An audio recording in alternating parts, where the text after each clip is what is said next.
Hi, this is Paul Ashford with my evidence for Learning 2, your Learning Manifesto.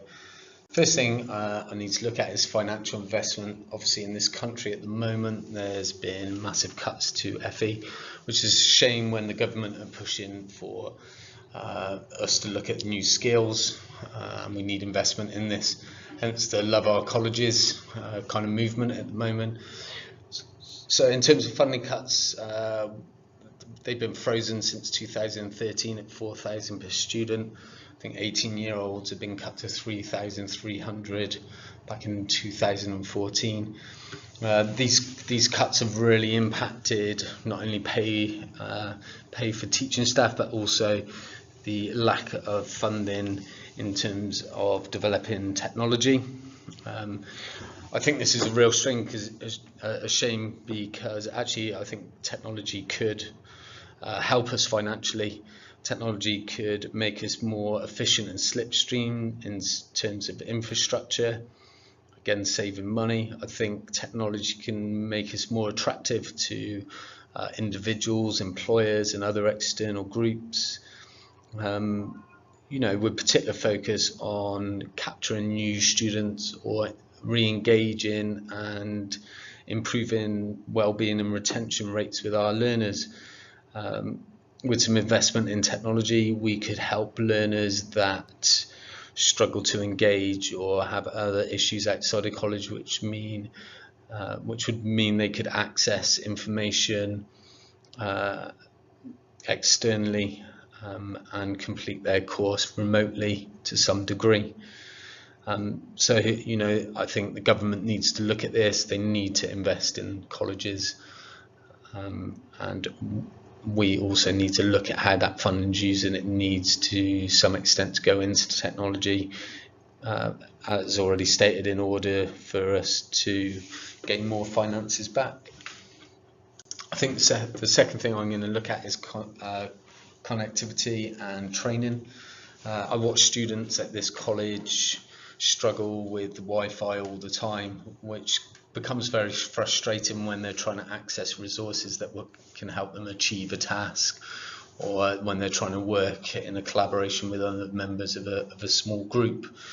It's hard to ask them to use their own data, and also with learners coming from different socio-economic backgrounds, not all of them have got the most up-to-date phone as it is. Again, I think the college needs to invest in this, and I think that also runs into our training. We've had some really good training through the college with the Lamar University certificate. It's obviously gone really well, but we've also had a course, Digital Skills Level 1. On that day, it was kind of pushed through for the whole college, and unfortunately a lot of the technology failed, and meant that lots of people on the training day weren't able to access the resources or achieve what they needed to achieve. Unfortunately, this had quite a big impact on people's buy-in to OneNote, Planet eStream, which were really good projects. I think maybe the college need to think about that in terms of letting departments head up their own delivery of technology, because it does differ from department to department, and that way heads of department could really focus on areas of technology they felt were beneficial to the staff, the learners, and the progression routes the learners look to go into.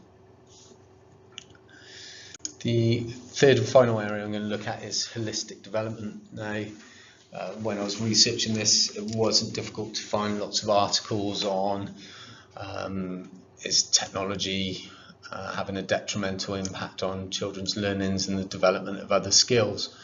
And as a parent, I'm quite aware of that.